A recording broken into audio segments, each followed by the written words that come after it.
বসিয়াও কোরআন হাদিসের আলোচনা শুনে ও ফেরেশতারা, আজকে তোমাদের সামনে আমি রাব্বে কারীম ঘোষণা দিলাম, ওই বান্দাগুলাকে আমি জান্নাতি বান্দা হিসেবে কবুল করে নিলাম। ও দক্ষিণ গাঁওয়ের মুসলমান ভাই, তোর কি এখনো সময় হয় না? কেমনে তুই বাড়িতে বসে থাকিস? মাত্র 2টা ঘন্টা তোর সময় হয় না। ফজরের পর থেকে নিয়া রাত্রি 10টা 12টা পর্যন্ত এই যে দীর্ঘ একটা সময় রাব্বে কারীম তোমার শ্বাস প্রশ্বাস জারি রাখলো, চলমান রাখলো, ওই রাব্বে কারীমের স্মরণটা কি দিলের মধ্যে তোর একবার হয় না? মুসলমান ভাইয়েরা আমার, ও দক্ষিণ গাঁয়ের মুসলমান, বাসা বাড়িতে যারা বসে আছো ভাই, খুনসুটি গল্প গুজবে মত্ত তোর মতো কত যুবক মধ্যবয়স্ক মানুষ হঠাৎ করে রাত্রে স্ট্রোক করিয়া মরিয়া যায়। ও ভাই, সময় থাকতে সময়ের মূল্য বুঝিয়া আয়। অল্প কিছুক্ষণ সময় আলোচনা করিবি, এই অল্প আলোচনার মধ্যে দিয়ে আমার দিলটা যদি তৈরি হয়ে যায়, আর এই ওসিলা রাব্বে কারীম যদি আমাকে জান্নাতি ঘোষণা করেন, আমার মতো আর কে সৌভাগ্যবান থাকবে রে বাবা জানেরা। ও আমার যুবক, ও আমার মধ্যবয়স্ক বাবারা, ও আমার মুরব্বী দাদারা, যারা বাড়িতে বসে আছো, অল্প কিছুক্ষণের জন্য অনুরোধ, চলে আসেন, অল্প কিছুক্ষণ আলোচনা হবে। চক্ষু 2টা দিয়া পানি সারিয়া দিয়া রাব্বে কারীমের দরবারে হাজিরা দিয়া বাসায় ফেরব। এই চোখের পানির বড়ই দাম। একা একা একা একা অনেক সময় চোখের পানি আসে না। অনেক মানুষের সাথে থাকিয়া আশপাশের মানুষের চোখের পানির দিকে তাকায়া অনেক সময় চোখের পানি চলিয়া আসি। এই চোখের পানির এতই দাম, জাহান্নামের জন্য যখন বান্দার ফয়সালা হয়ে যাবে, এই এক ফোঁটা চোখের পানির বিনিময়ে রাব্বে কারীম জাহান্নামের আগুন নিভায়া দেবেন। ও ভাই, দুনিয়ার কোন পানি, দুনিয়ার কোন প্রযুক্তি কাজে আসবে না। তুই এখন কেমনে বাড়িতে থাকো? ও ভাই, দৌড়ায়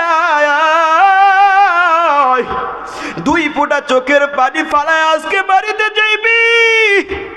তুই কি একবার চিন্তা করস না তোর জন্ম কখন হলো, এখন তোর কি অবস্থা? নির্দিষ্ট একটা সময়, নির্ধারিত সময় পর তোর কি অবস্থা হবে? রাত্রিবেলা মাথাটা বালিশের মধ্যে ঠেকায়া কি তুই একবার নিজেকে জিজ্ঞেস করিস না রে ভাই? ও ভাই, যে সূরা খানা খুতবার শুরুতে পাঠ করেছি, সম্পূর্ণ সূরার তাফসীর বিস্তারিত করবার সময় নাই, সংক্ষিপ্ত একটু তাফসীর করে আমার আলোচনার ইতি টানবো ইনশাআল্লাহ। আল্লাহ রাব্বুল আলামিন এই সূরার মধ্যে বলেন, ইযা যুলজিলাতিল আরদু জিলজালাহা, ইযা যুলজিলাতিল আরদু জিলজালাহা। আল্লাহ রাব্বুল আলামিন বলেন, ও বান্দা, আজকে পৃথিবীর জমিনে বুক টান টান করিয়া চলো, দম্ভ ভরিয়া চলো। আজকে তোমার ক্ষমতা আছে, টাকা আছে, গাড়ি আছে, বাড়ি আছে, জনবল আছে, সব কিছু আছে, কোনো কিছুর অভাব নাই রে বান্দা। কিন্তু এমন একটা দিন আসবে, ইযা যুলজিলাতিল আরদু জিলজালাহা, যেই জমিনের মধ্যে টাকা কামাইছো, যেই জমিনের মধ্যে আনন্দ ফুর্তি করছো, যেই জমিনের মধ্যে এত সুন্দর বিশাল ভবন বানাইছো, আল্লাহ রাব্বুল আলামিন বলেন, এই জমিনটা হঠাৎ প্রবল বেগে প্রকম্পন শুরু হইবে। আল্লাহ বলেন, সিংহায় যখন ওই ইসরাফিল ফুৎকার দিবি, জমিনটা প্রবল বেগে প্রকম্পিত হবে, কাঁপিয়ে উঠবি, কাঁপিয়ে উঠবি। এমন কম্পন সৃষ্টি হইবে, এটা সাধারণ ভূমিকম্পের কোনো কম্পন নয়। আজকে ভূমিকম্প হয় ওই নেপালের কাঠমান্ডুর মধ্যে, আপনাদের মনে আছে যখন ভূমিকম্প 9 মাত্রার হইল, ওই নেপালের কাঠমান্ডু শহরটা ফেটে গেল, ঘর বাড়িগুলা চূর্ণ বিচূর্ণ বিধ্বস্ত হয়ে গেল। দেখিয়া মনে হলো যেন একটা যুদ্ধ বিধ্বস্ত এলাকা। এটা সাধারণ কোনো এলাকা নয়, মনে হয় যুদ্ধ বিধ্বস্ত এলাকা। ছোট্ট ছোট্ট মাত্র 9 মাত্রার একটা ভূমিকম্পে এই অবস্থা হয়ে গেল। বলুন তো যদি 1000 মাত্রার ভূমিকম্প হয় এই পৃথিবীর কোনো অস্তিত্ব থাকবে না? না না না, থাকবে না। তখন পৃথিবীর অস্তিত্বটা কেমন হয়ে যাবে, পৃথিবীর অবস্থা কেমন হবে, ওই কথাটাও রাব্বে কারিম কোরআনুল কারিমের মধ্যে জানাই দিলেন। সিংহায় যখন ফুৎকার দেওয়া হইবে, মানুষের অবস্থা কেমন, জমিনের অবস্থা কেমন, পাহাড় পর্বতের অবস্থা কেমন, রাব্বে কারিম কোরআনের মধ্যে বলে দিলেন মানুষের অবস্থা সেই দিন কেমন হয়ে যাইবে। ইয়াউমা ইয়াকুনুন নাসু কাল ফারাশিল মাবসুস, মানুষগুলো পঙ্গপালের মতো দৌড়াইবে। পঙ্গপাল যেমন উড়াই উড়াই উড়াই উড়াই দৌড়ায়, মৌমাছির মধ্যে মৌমাছির চাকের মধ্যে একটা যখন ঢিল মারবেন, কিভাবে মৌমাছিগুলো এদিক সেদিক ছুটো ছুটি গড়িয়া দেয়, কেউ কারো কোনো খোঁজ খবর নেওয়ার টাইম নাই, সময় নাই। সিংহায় যখন ফুৎকার দেওয়া হইবে, মানুষগুলো পঙ্গপালের মতো এদিক সেদিক ছুটাছুটি শুরু করিয়া দিবি। আমার আল্লাহ বলে, ওরে মানুষ শুধু নাই, ওই বড় বড় বড় বড় বড় বড় যেই পাহাড় পর্বত দেখো, ওই পাহাড় পর্বত গুলার অবস্থা কেমন হবে। আল্লাহ বলেন ওয়াতাকুদুল জিবালু কাল ইগনিল মানফুস।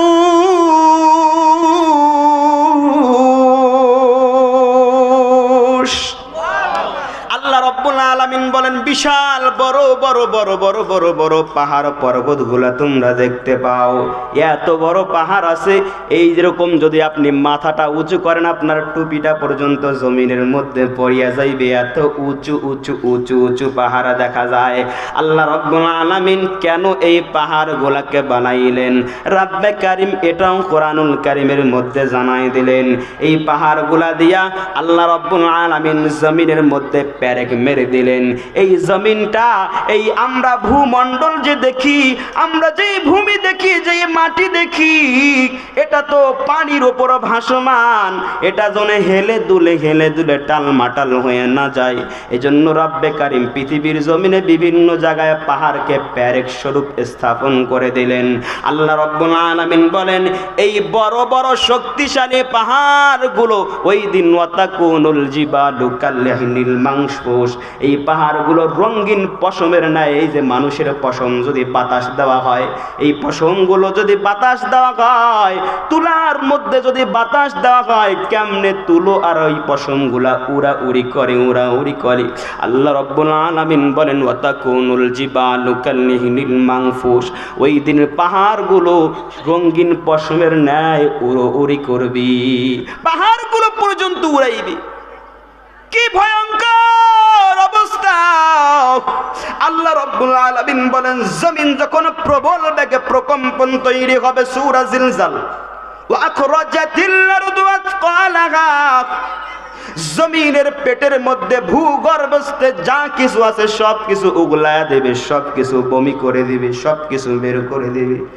আখরাজাতিল আরদু আথকালাহা, মুফাসসিরগণ বলেন এই জমিনের পেটের মধ্যে ভূগর্ভস্থ যত দামি দামি স্বর্ণ মণিমুক্তা, যত দামি দামি খনিজ সম্পদ আছে, সব কিছু জমিন তার পেট থেকে বের করিয়া দেবে। ও মুসলমান ভাই, মুফাসসিরগণ আরো ব্যাখ্যা করেছেন শুধু যে ওই জমিনের স্বর্ণ রূপার দামি দামি খনিজ সম্পদ বের করবে তাই নয়, বরং যত মানুষ এই পৃথিবীর জমিনে আল্লাহ রাব্বুল আলামিনের পক্ষ থেকে প্রেরিত হয়েছে, সব মানুষগুলো ওই জমিন থেকে বের হয়ে যাবে। কেউ সাগরের পানিতে মরেছে, কেউ নদীর পানিতে মরেছে, কেউ জমিনের মধ্যে মরেছে, কাউকে কবর দেওয়া হয়েছে, কাউকে আবার কবর দেওয়াও হয় নাই। কবর কেমনে দিবে খুঁজিয়াও পাওয়া যায় না, লাশটা পর্যন্ত খুঁজিয়া পাওয়া যায় না। এরকম মরণও হয় কি হয় না, লাশ পর্যন্ত খুঁজিয়া পাওয়া যায় না। অ্যাক্সিডেন্ট হয়ে মরে গেছে, সাগরে নৌকা ডুবিতে মরে, লঞ্চ ডুবিতে মরে, জাহাজ ডুবিতে মরে, লাশ খুঁজে পাওয়া যায় না। এই লাশগুলাও সেই দিন জমিন উগলে দিবে এবং তাদের এই লাশগুলোর মধ্যে আল্লাহ রাব্বুল আলামিন রূহ দিয়ে দিবেন, প্রাণ সঞ্চার করবে, প্রাণ সঞ্চারিত হবে। এরপর কি অবস্থা হবে? মানুষের অবস্থা তখন কেমন হবে? মানুষ বলবে ওয়াকালাল ইনসানু মা লাহা, মানুষ বললে হায় এই জমিনে বাড়ি করলাম, কত কিছু না করলাম, কত আমোদ ফুর্তি আনন্দ ফুর্তি উল্লাস করলাম, এই জমিনের এখন কি হলো? ওয়াকালাল ইনসান, মানুষেরা বলবে মা লাহা, জমিনের আবার কি হলো? সেই দিন জমিন ইয়াউমাইদিন তুহাদ্দিসু আখবারাহা, জমিন নিজেই তার উত্তর দিয়ে দেবে যে বান্দা আজকে জমিন তো রব্বে কারিম যেই আদেশ করেছে আমি জমিনকে সেই কাজেই করেছি। জমিন মানুষের সব অপরাধগুলা সেই দিন প্রকাশ করে দিবে। মুফাসসিরগণ বলেন জমিনের মধ্যে বসিয়া দাঁড়াইয়া শুইয়া যে যেখানে যেই অবস্থাতে অপরাধ করছে, যার যার অপরাধের অবস্থাগুলা জমিন সেই দিন সবিস্তারে বর্ণনা করবি। যেইখানে যেই জায়গায় যেভাবে অপরাধ করেছেন আপনার অবস্থা জমিন বর্ণনা করে দেবে। ইয়াউমাইদিন তুহাদ্দিসু আখবারাহা, সেই দিন জমিন আপনার অপরাধের অবস্থাগুলো স্পষ্টভাবে আপনার সামনে বলে দিবে, জমিনের জবান খুলে যাবে। মুসলমানের দিলে এখন প্রশ্ন আসতে পারে জমিনের আবার জবান কেমনে খোলে? ঠিক না? জমিনের জবান কেমনে খোলে? আল্লাহ রাব্বুল আলামিন সেই উত্তর দিয়ে দিলেন বিআন্না রাব্বাকা আওহা লাহা, আল্লাহ বলেন বান্দা এই জমিনকে আমি রব্বে কারীম সেই দিন আদেশ দিয়ে দেব। আল্লাহ রাব্বুল আলামিনের আদেশ তো এমন আদেশ, কোরআনের মধ্যে আল্লাহ রাব্বুল আলামিন বলেন ইন্নামা ইযা আরাদা শাইআন আন ইয়াকুলা লাহু কুন ফায়াকুন, ইন্নামা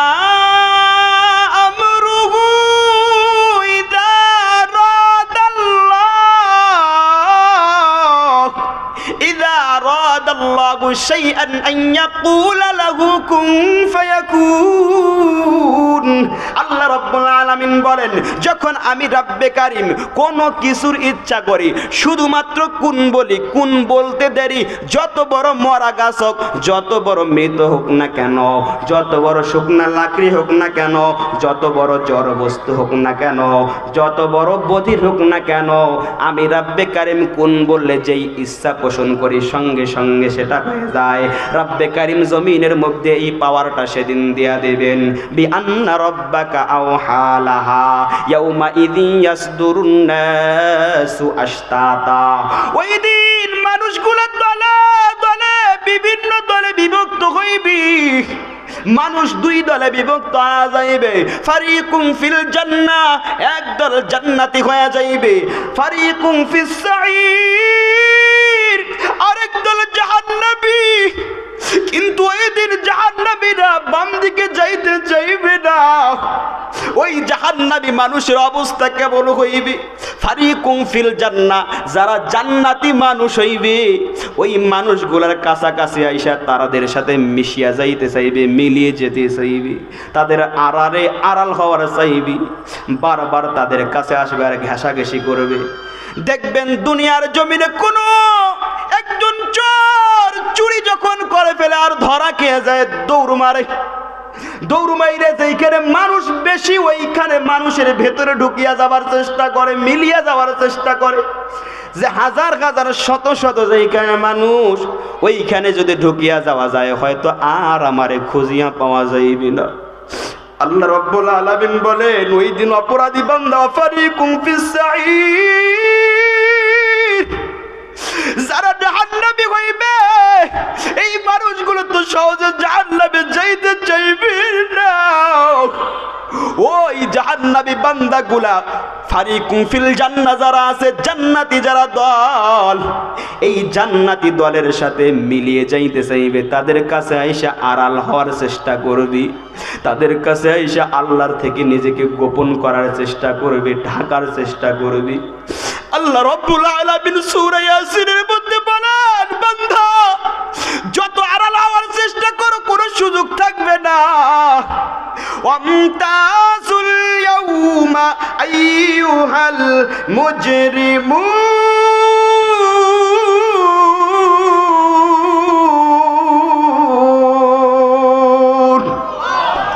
আল্লাহ রাব্বুল আলামিন বলবে আলাদা গাও আলাদা গাও আলাদা গাও, পৃথক হয়ে যাও, আড়াল হয়ে কোনো লাভ নাই, নিজেকে লুকায়া কোনো লাভ নাই, লুকাইতে পারবা না, আড়াল করতে পারবা না, গোপন করতে পারবা না। আমি তো রব্বে কারীম দুনিয়ার জমিনে থাকা অবস্থায় স্পষ্ট ঘোষণা দিয়েছিলাম, ইন্নাল্লাহা আলিমুম বিদাতিস সুদূর, আমি রব্বে কারীম আলিম, আমি সব কিছু জানি, কোথাকার খবর জানি, তোমার দিলের মধ্যে যা আছে আমি রব্বে কারীম তাও জানি, মুখ দিয়া যেটা প্রকাশ করো সেটাও আমি জানি, অন্ধকার ঘরে তুমি যা করো সেটাও আমি জানি, ওই পর্বতের নিচে একটা পিপিলিকা হাঁটে সেটার খবর আমি রব্বে কারীম রাখি, সেটার আওয়াজ পর্যন্ত আমি রব্বে কারীম পাই, এমনকি বিশাল বড় ওই সমুদ্রের একেবারে নিচে যেই মাছটা চলাচল করে সেটাকে দেখি এবং সেটার আমি আওয়াজও পাই। আমি রব্বে কারীম তো এমন রব্বে কারীম, এই সাত আসমান, এই সাত জমিন, যত মাখলুকাত, সব মাখলুকাত সম্পর্কে আমি রব্বুল আলামিন অবগত, কোন মাখলুকাত আমি রব্বুল কারীমের জানার বাইরে নাই, জানার বাইরে নাই, জানার বাইরে নাই, জানার বাইরে নাই। ও বান্দা, নিজেকে আড়াল করে কোনো লাভ নাই, আড়াল করে কোনো লাভ নাই। ও অপরাধীরা আলাদা হয়ে যাও, আমতাজুল ইয়াউমা আইয়ুহাল মুজরিমুন, আজকে তোমরা পৃথক হয়ে যাও, আজকে তোমরা আড়াল করে কোনো লাভ নাই। দুনিয়ার জমিনে থাকা অবস্থায় যদি ভালো মানুষের কাছাকাছি গিয়া নিজেকে ভালো বানাইতে পারতা, আজকে তোমাদের জন্য ভালো মানুষের কাছে গেলে আমি রব্বে কারীম বাধা দিতাম না রে বান্দা। এই জন্য তো আমি বলে, ও ভাই, এই দুনিয়ার জমিনে থাকা অবস্থায় একবার দিনে একবার হলেও নিজেকে একবার জিজ্ঞেস করেন, কোত্থেকে আসলাম, কেন আসলাম, আবার নির্দিষ্ট সময় যাওয়ার পর কোথায় চলে যাব, আমার আসল ঠিকানাটা কোথায়, প্রতিদিন একবার নিজেকে জিজ্ঞেস করেন। এই সমাজের মধ্যে হাজারো হাজারো মানুষ আপনি পাইবেন, যদি বলেন ভাই নামাজের দিকে আয়, মসজিদের মাইকে আজান হয়ে গেছে, আর দেরি করিস না, নামাজের দিকে আয়, এই মানুষটা দেখবেন নামাজে আসে না। কারণটা কি?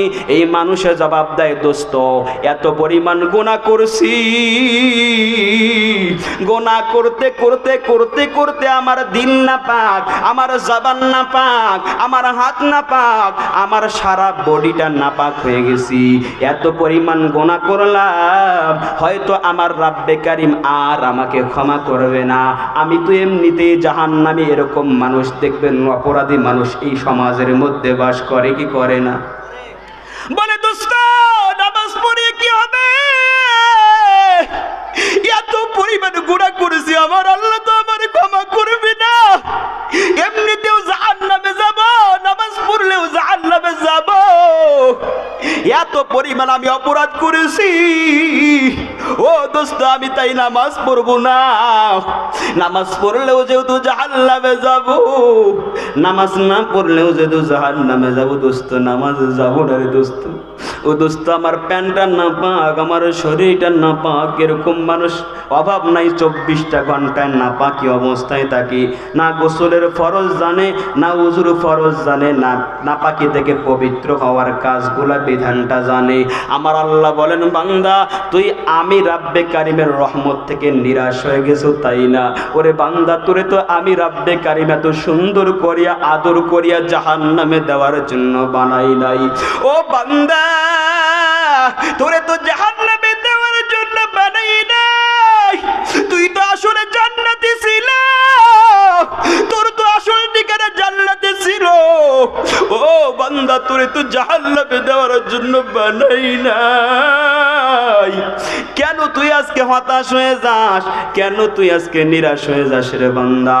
আল্লাহ বলেন, ও নবী, আপনার এমন কিছু উম্মত, এমন একটা দিন আসবে, তারা নিজেকে আমার রহমত থেকে গাফেল হয়ে যাবে, আমার রহমত থেকে তারা নিরাশ হয়ে যাবে, আমার রহমত থেকে তারা হতাশ হয়ে যাবে। ও নবী, আপনি আপনার ওই সকল নিরাশ হওয়া উম্মতদেরকে জানায় দেন, কুল ইয়া ইবাদিয়াল্লাযীনা আসরাফু আলা আনফুসিহিম লা তাকনাতু মির রাহমাতিল্লাহ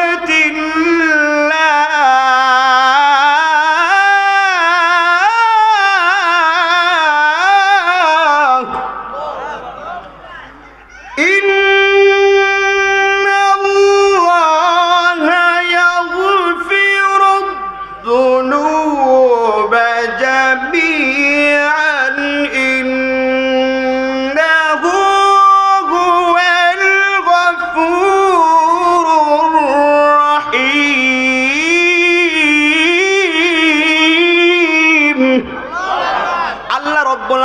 বলেন, ও নবী আপনার উম্মতদেরকে জানাই দেন তারা যেন আমার রহমত থেকে নিরাশ না হয়, কারণ আমি রব্বে কারিম এত সুন্দর করে আদর করে আমার বান্দাদেরকে আমি বানাইছি। আমি রব্বে কারিম তো কি পরিমাণ মেহেরবান, কি পরিমাণ দয়ার সাগর, কি পরিমাণ রহমান। আল্লাহ রব্বুল আলামিন বলেন, ও নবী আপনার উম্মতদেরকে জানায় দেন আপনার একজন উম্মত ওই মাকে কি পরিমাণ ভালোবাসে, কি পরিমাণ ভালোবাসে। মায়ের দরদ একটা সন্তানের প্রতি কি পরিমাণ থাকে, কি পরিমাণ থাকে। দেখবেন সারাদিনে সন্তান অপরাধ করতে করতে করতে করতে এত অপরাধ করছে, মা রাগ করিয়া দুইটা থাপ্পড় মারিয়া কয় সন্তান বাড়ি থেকে বাইরে হয়ে যা, আজ থেকে আর এই বাড়িতে আসবি না, এই বাড়িতে তোর খাবার দাবার নাই, আজকে সকালের খাবার এই বাড়িতে তুই খাইতে পারবি না, বাইরে হয়ে যা। এরকম অনেক মা আছে সন্তানকে থাপ্পড় মারিয়া কয় বাড়ি থেকে বাইরে হয়ে যা, এই বাড়িতে আজ থেকে তোর কোনো জায়গা নাই, জায়গা নাই, জায়গা নাই, আছে না নাই। কিন্তু যখন গরম ভাতটা মা রান্না করে আর ওই সন্তানের বাবা নিজের স্বামীকে নিয়ে যখন ওই গরম ভাতটা মুখের মধ্যে দেয়, বাবা হয়তো ভাত খাচ্ছে, কারণ বাবা ভাত খাইয়া কাজে বের হয়ে যাবে। ওই জনম দুঃখনী মা যখন ভাতটা মাখায়া লোকমাটা নিয়ে মুখের কাছাকাছি নেয়, বাইট সেই ভাতের লোকমাটা মুখে দিতে পারে না, সন্তানের কথা মনে হয়ে যায়। যদিও মুখের মধ্যে লোকমাটা দিছে, চিবিয়ে চিবিয়ে গলা দিয়ে আর পেটে ভাত যায় না, মার দিলটা নরম হয়ে যায়, আবেগ প্রবণ হয়ে যায়, সন্তানের কথা স্মরণ পড়িয়া যায়। হ্যাঁ, মার আদরের কলেজার টুকরা সন্তানকে রাখিয়া কেমনে গরম ভাতটা আমি মা মুখে দিই। এখানে অনেক এতিম সন্তান আছে, ও যুবক ভাই যাদের মা বাঁচি আছে, মায়ের কদর কর। মায়ের দয়া মায়া কেমন ছিল, তোমার প্রতি ভালোবাসা কেমন ছিল। ওই মা মুখের মধ্যে আর ভাতের লোকমাটা দেয় না, গরম ভাতের থালাটা জাগায় ফেলিয়া বাড়ি থেকে বের হইয়া অলিতে গলিতে দৌড়ায় আর ডাকিয়া ডাকিয়া বলে, কে আসো? আমার সন্তানকে আদরের কলিজার টুকরাটা সোনামণিকে দেখছো? আমার সন্তানকে আমি একটুখানি থাপড় মারিয়া বলছিলাম আর আমার বাড়িতে আসবি না, আমার সন্তান তো এখন পর্যন্ত আসলো না, আমি মা এত কষ্ট করিয়া গরম ভাতটা রান্না করলাম, আমার সন্তান কই, আমার সন্তান কই? মা এইভাবে বলে আর দৌড়ায়। হঠাৎ করিয়া দেখে সন্তান একজন বাড়ির মানুষের, একজন বাড়ির পাশে আড়ালে লুকায়া বসিয়া বসিয়া কান্না করে, চোখের পানি ফালায় দেয়। দৌড়ায়া মা সন্তানকে জড়ায়া ধরে আর বলে, বাবা তোমার না আমি একটু রাগ করিয়া বলছিলাম মাত্র যে আর আমার বাড়িতে আসবি না, আর এই বাড়িতে তোর খাবার নাই, এই বাড়িতে খাবি না, তাই বলে কি তুই একেবারে বের হয়ে আসবি রে বাবা? ও বাবা, তোরে কি পরিমাণ না আমি মায়া করি, কি পরিমাণ না আমি তোর প্রতি তোর মহব্বত। ও বাবা চল, তোর জন্য গরম ভাত রান্না করেছি, চল। এরকম হাজার সন্তান পাইবেন। সকালবেলা বাপে মাইরা বাহির কইরা দিছি, সন্ধ্যা যখন হয়ে যায় মা আর বাড়িতে বসিয়া থাকে না, বাহির হইয়া যায়। রাতের অন্ধকার আসার আগেই সন্তানকে খুঁজিয়া খুঁজিয়া বাড়িতে নিয়ে আসে। এরকম আরো হাজার হাজার সন্তান পাইবেন। অসংখ্য গণিত অপরাধ করেছি, করার পরে যখন একবার আসিয়া বাড়িতে মাকে একবার মা বলিয়া ডাকে, মা দৌড়ে আসে। মার দিলটা বড়ই শান্তি হয়ে যায়, মার দিলটা বড়ই ঠান্ডা হয়ে যায়। মা দৌড়ে আসে, পিছনে সন্তানের যত বড় বড় বড় বড় বড় বড় অপরাধ, সব অপরাধগুলো মা ভুলিয়া যায়। সন্তানকে জড়ায়া ধরে মা কান্না করে আর বলে, বাবা আমি জানি তুমি বুঝতে পারো নাই, তাই অপরাধ করছো। ও বাবা তোমার তো আমি আগেই ক্ষমা করে দিছি। হাজারো মা পাইবেন সন্তান সন্তান অসংখ্য অগণিত মায়ের সাথে বেয়াদবি করেছে, মানুষে জিজ্ঞাসা করে, ও মা তোমার সন্তান কি তোমারে ভাত দেয় না? মা বলে, না আমার সন্তান আদরের কলিজার টুকরা সন্তানটা আমারে ভাত দেয় না। কয়, মা তোমার সন্তান যে ভাত দেয় না, তোমার সন্তানের প্রতি কি তোমার রাগ নাই? তোমার সন্তানের প্রতি তোমার কি একটু ক্ষোভ নাই? মা বলে, না না না, তার পেটের মধ্যে আমি ধারণ করছি 10টা মাস, যেই পরিমাণ কষ্ট করছি, একবার ডান দিকে লাথি দেয়, বাম দিকে লাথি দেয়, আমি মা কষ্ট করছি, একবারও আমি গালি দেই নাই। এত কষ্ট করিয়ে করিয়ে আমার সন্তানকে এই পেটে ধারণ করেছে আমি মা। আমার সন্তান হয়তো আজকে বুঝতে পারে নাই, বউয়ের ধোকায় পড়ে, বউয়ের প্ররোচনায় পড়ে আমার সন্তান ভুল করেছে রে বাবা। হয়তো একদিন আমার সন্তানটা বুঝিয়া আমার বাড়িতে, আমার কোলে একদিন হয়তো নিশ্চয়ই ফিরিয়ে আসবে। মা সন্তানকে সহজে বদদোয়া দেয় না। এরকম আমি অনেক দেখছি। আমার মাকে দেখছি যখন ছোট্ট ছিলাম, আমাকে মারছে, 2-1টা থাপ্পড় দিয়েছি। থাপ্পড় দেওয়ার পর যখন নাকি কান্না করে দেখি মা দূরে গিয়ে একা একা চোখের পানি মোছে, মা চোখের পানি মোছে, আর বুঝি মনে মনে বলে, কেন মারলাম? কত কষ্ট করিয়ে না তার পেটে ধারণ করেছি, তাকে তো মারার জন্য আমি পেটে ধারণ করি নাই। আমার আল্লাহ বলে, বান্দা তোর মায়ের সামান্য একটু ভালোবাসার কারণে তোর মা তোর সব অপরাধগুলো ভুলিয়া যায়। একবার মা ডাকটা দিলেই তার দিলটা ঠান্ডা হয়ে যায়। ও বান্দা, ওই মায়ের সে হাজার হাজার হাজার হাজার হাজার হাজার গুণ আমি রব্বে কারিমের দয়া, আমি রব্বে কারিম কি পরিমাণ বান্দাকে মহব্বত করি। বান্দা যদি বুঝতো,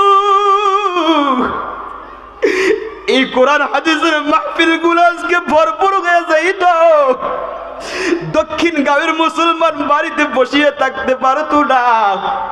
দক্ষিণ গাঁয়ের যুবক আজকে রাস্তাঘাটে ঘুরিয়া বেড়াইতো না। ও যুবক, আমার মনে পড়ে যায় যখন আমি হেফজখানায় পড়ি, ওই খেলার মাঠে ঘুরতে গেলাম, খেলা হচ্ছিল, খেলার মাঠে যুবক ভাইয়েরা খেলাধুলা করে, আমি ছোট্ট একটা শিশু। ওই সময় হঠাৎ করে শুনলাম একজন যুবক হোঁচট খাইয়া পইরা গেছে, পড়ার সাথে সাথে স্ট্রোক করে মারা গেল।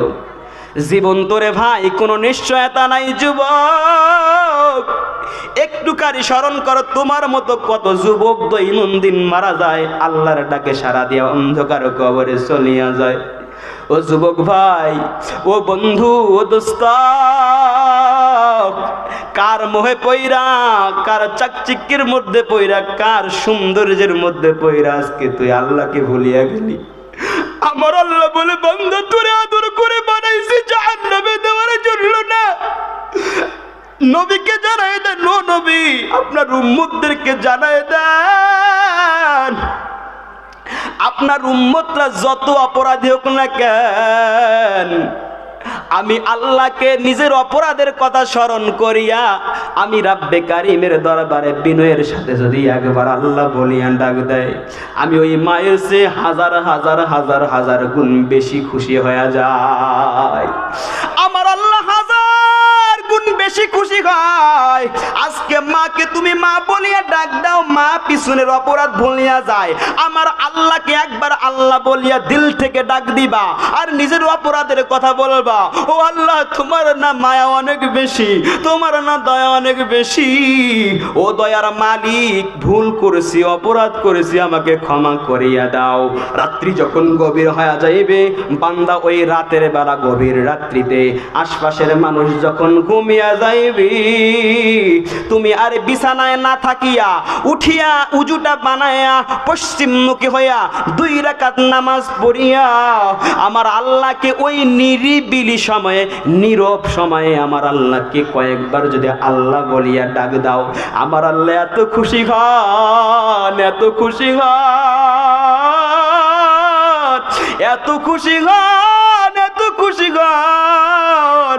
বান্দা যদি জানতো বান্দা আমল না করিয়া কোরআন হাদিসের মজলিসে না বসিয়া বাইরে ঘোরাফেরা অযথা সময় নষ্ট করতো না।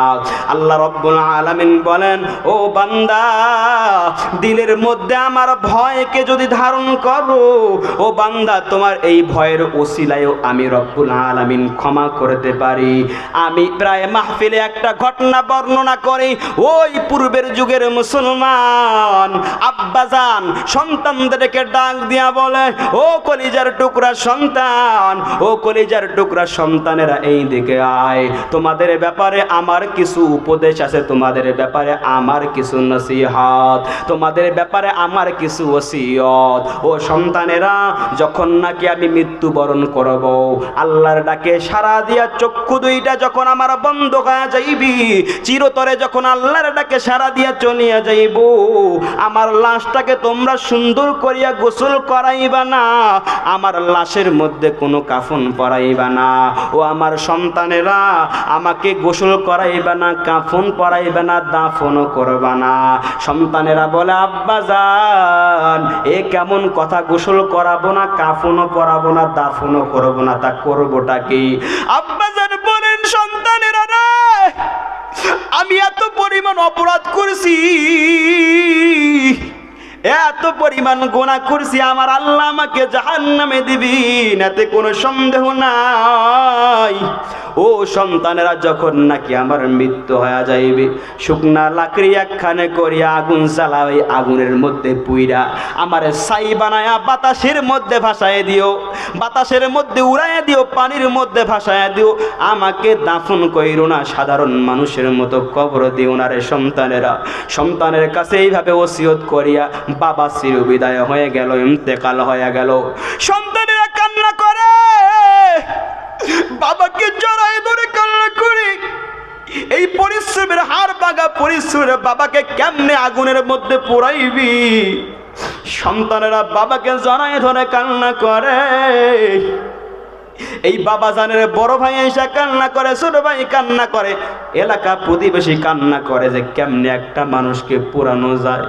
কারণ মুসলমানের ইসলামটা, ধর্মটা তো এমন একটা ধর্ম, মরণের পরও একটা মানুষকে সম্মানের সাথে দাফন করা হয়, মরণের পরও সম্মান। আমরা তো এমন মুসলমান, কিন্তু বাবার তো ওসিয়ত, বাবাকে আগুনের মধ্যে পোড়াইতে হইবি। শুকনা কাঠের মধ্যে, লাকড়ির মধ্যে আগুন জ্বালায়া দেওয়া হলো, দাউ দাউ দাউ দাউ করিয়া জ্বলন্ত আগুন। সন্তানরা আব্বাজানকে কাঁধে নিয়ে আগুনের দিকে যায়, আর সন্তানরা কান্না করি। আব্বাজানকে এইবার আগুনের মধ্যে ফেলিয়ে দেওয়া হবে, তাও আপন সন্তান আব্বাজানকে আগুনের মধ্যে, জ্বলন্ত আগুনের মধ্যে ফালায় দিল। চারিদিকে কান্নার রোল, চারিদিকে মানুষের কান্নার কান্না, মানুষ চিৎকার করে কান্না করছে। কারো আপন ভাই আগুনের মধ্যে পড়েছে, কারো বা দোস্ত বন্ধু আগুনের মধ্যে পড়লো, কারো বা স্বামী আগুনের মধ্যে পড়লো, কারো বা আব্বাজান আগুনের মধ্যে পড়িয়া গেল। সবার কান্নার রোল পড়িয়া গেল, আগুনের মধ্যে পড়িয়া কিছুক্ষণের মধ্যেই সেটা একেবারে পুড়িয়া ছারখার হয়ে গেল। ওই আগুনের মধ্যে যে ছাই ছাইগুলা বাতাসে উড়ায় দেওয়া হলো, পানিতে ভাসায় দেওয়া হলো। রাব্বে কারিম হাদিসের মধ্যে আসছে, কিয়ামতের দিন যখন নাকি ওই বান্দাকে আল্লাহ রব্বুল আলামিন দেহটা দান করিয়া, সেই দেহের মধ্যে রূহ দিয়া, জীবন দিয়া তার সামনে দাঁড় করাইবেন, এরপর আল্লাহ রব্বুল আলামিন জিজ্ঞেস করবেন, ও বান্দা, ওই পৃথিবীর জমিনে থাকা অবস্থায় কেন তুমি তোমার শরীরের ব্যাপারে, তোমার দেহের ব্যাপারে এরকম একটা জঘন্য সিদ্ধান্ত নিয়েছিলা? নিজের দেহটা, নিজের মৃত ওই লাশটা কেন তুমি আগুনের মধ্যে তোমার সন্তানদেরকে পোড়ানোর জন্য নির্দেশ দিয়েছিলে? বলো। ওই দিন ওই অপরাধী বান্দা আল্লাহ রব্বুল আলামিনকে ডাক দিয়া বলবেন, ও দয়ার মালিক, আগুনের মধ্যে আমি তো এমনি এমনি পুরাইতে বলি নাই, বরং আমি তো ভাবছিলাম এত পরিমাণ আমি অপরাধ করেছি, এত পরিমাণ গুনাহ করেছি, আপনি রব্বে কারিম আমারে ক্ষমা করবেন না, আমার জন্য জাহান্নাম নির্ধারিত হয়ে গেছে। আপনার ভয় দিলের মধ্যে বড়ই ভয়, আপনার ভয়ে নিজের এই দেহটাকে আগুনের মধ্যে পুরানোর নির্দেশ দিলাম। ও আল্লাহ, এমনি এমনি তো দেই নাই, বরং আপনার ভয়ের কারণে এই কাজটা করেছি। ও আল্লাহ, শুধুমাত্র আপনার ভয়ের কারণে এই সিদ্ধান্ত নিয়েছি। আমার আল্লাহ রব্বুল আলামিন ওই দিন বান্দার ব্যাপারে কি সিদ্ধান্ত নেবেন? আল্লাহ রব্বুল আলামিন বলে, বান্দা, তোমার দিলের মধ্যে ওই সময় যে ভয় তৈরি হয়েছিল, ওই ভয় আমি রব্বে কারিমের বড়ই পছন্দ হয়েছে। আজকে তোমরা বাইরে ঘোরো, আজকে রাস্তার মধ্যে ঘোরো, ফুচকার দোকানে আড্ডা দাও, চায়ের দোকানে আড্ডা দাও, আল্লাহ রব্বুল আলামিনের কোন ভয় কখন বান্দার কোন ভয়টা কখন পছন্দ হয়ে যায় জানা নাই। এইখানে যারা উপস্থিত আছেন, আমাদের দিলটা অনেকের নরম হয়ে গেছে। আমাদের এই যে দিলটা নরম হয়ে রব্বে কারিমের শরণ হয়ে গেল, রব্বে কারিমের ভয় যদি দিলের মধ্যে এই মুহূর্তে পয়দা হয়ে যায়, আল্লাহ চাইলে এই ওসিলায়ও ক্ষমা করতে পারেন। কারণ রব্বে কারিম ওই বান্দাকে সেই দিন কি সিদ্ধান্ত নিয়েছিলেন ওই বান্দার ব্যাপারে, সেটাও কিতাবের মধ্যে এসেছে। আল্লাহ রব্বুল আলামিন ওই অপরাধী আগুনে পোড়া বান্দাকে সেই দিন বলবেন, ও বান্দা, তুই আমাকে সেই দিন যেই ভয় করেছিস, তোর ভয়টা আমার বড়ই পছন্দ হয়েছে। ও বান্দা, যাও, জান্নাতে চলে যাও, তোর জন্য জান্নাতের সিদ্ধান্ত আমি আল্লাহ নিলাম। তোর জন্য তো জাহান্নাম নির্ধারিত হয়ে গেছিল শুধুমাত্র একটা মুহূর্তের ভয়ের কারণে। রব্বে কারিমের একটা মুহূর্ত ভয়ের কারণে, ভয়ের ওসিলায় আল্লাহ রব্বুল আলামিন ক্ষমা করিয়া জান্নাতের ফায়সালা করে দিবেন। এজন্য তো কবি বলেন, হার কে দারদ খৌফে হকদার দিল মুদাম, জান্নাতুল মাওয়াদ হাদ উরা মাকাম। আল্লাহ রব্বুল আলামিনের ভয় যেই দিলের মধ্যে থাকবে, ওই দিলকে আল্লাহ জান্নাতের জন্য তৈরি করবেন। এজন্য ভাইয়েরা আমার, দক্ষিণ গাঁয়ের মুসলমান ভাই, ওই রব্বে কারিমের ভয় দিলের মধ্যে আনেন। কারণ কোন মুহূর্তের ভয় আল্লাহর পছন্দ হয়ে যাইবে জানা নাই। হতে পারে আজকের এই মাহফিলে যারা বসিয়া দুইটা ফোঁটা চোখের পানি ফালাইবেন, এই দুই ফোঁটা চোখের পানির ওসিলায় আল্লাহ ক্ষমা করতে পারেন। এই জন্য যারা এদিক সেদিক দাঁড়ায় আছেন, ও ভাই, বাইরে দাঁড়ায় না থাকে একটু বসিয়া যাও, অল্প কিছুক্ষণের মধ্যে আমার বয়ানটা শেষ করে দেবো রে ভাই, একটুখানি বসিয়া দাও। বাইরে থেকে দাঁড়ায় থাকলে এই দিলের মধ্যে আল্লাহর প্রতি আবেগ আসে না, আবেগ আসে না, আল্লাহর প্রতি মহাব্বত তৈরি হয় না, বরং শয়তান বারবার ধোকা দেয়। দাঁড়ায় থাইকো না রে ভাই, এদিক সেদিক ঘোরাফেরা করো না, একটুখানি আসিয়া বসিয়া যাও, একটুখানি বসিয়া যাও, অল্প কিছুক্ষণ আর আলোচনা করব আল্লাহ রব্বুল আলামিন কেমন রহমান। আর একটা ছোট্ট ঘটনা বলে আজকের মাহফিলের ইতি টানবো ইনশাআল্লাহ। আল্লাহ রব্বুল আলামিন কিয়ামতের দিন একজন বান্দার জাহান্নামের ফয়সালা করিয়া দিবেন। জাহান্নামের ফয়সালা, জাহান্নামের ফয়সালা হয়ে গেছে। বান্দা কি বলবে, যা জাহান্নামে যা, আজ তোর আর কোনো মুক্তি নাই, নিস্তার নাই। বান্দা জাহান্নামের দিকে এক কদম বাড়াইবে আর পিছনের দিকে এরকম ফিরিয়া ফিরিয়া তাকাইবি, এক কদম বাড়াইবি আর পিছনের দিকে ফিরিয়া ফিরিয়া তাকাইবে, এক কদম বাড়াইবে আবার পিছনের দিকে ফিরিয়া ফিরিয়া তাকাইবে, এক কদম বাড়াইবে আবার পিছনে ফিরিয়া তাকাইবে। আল্লাহ রব্বুল আলামিন এই দৃশ্যটা দেখিয়া ওই বান্দাকে ডাক দিবেন, ওই জাহান্নামীকে ডাক দিবেন, বলবেন, এই দিকে আয়, এই দিকে আয়, ওই এই দিকে আয়। কেন তুমি এক কদম সামনে বাড়াও আর পিছনে ফিরিয়া তাকাও, বল। বান্দা ডাক দিয়া বলবে, ও দয়ার মালিক, দুনিয়ার জমিনে থাকা অবস্থায় বক্তা সাহেবের মুখে শুনছিলাম আপনি আল্লাহ বড়ই রহমান, বড়ই দয়ার সাগর, মায়ের চেয়ে আপনার দয়া মায়া অনেক বেশি রে আল্লাহ। ও আল্লাহ, আমার মায়ের কাছে অপরাধ করিয়া যখন আমার মা আমাকে বাড়ি থেকে বের করে দিত রে আল্লাহ, আমি এক কদম সামনে বাড়াইতাম আর পিছনে ফিরিয়া তাকাইতাম আর ভাবতাম আমার মা যদি আমারে ক্ষমা করিয়া দেয়, আমার মায়ের যদি আমার প্রতি মায়া তৈরি হয়। ও আল্লাহ,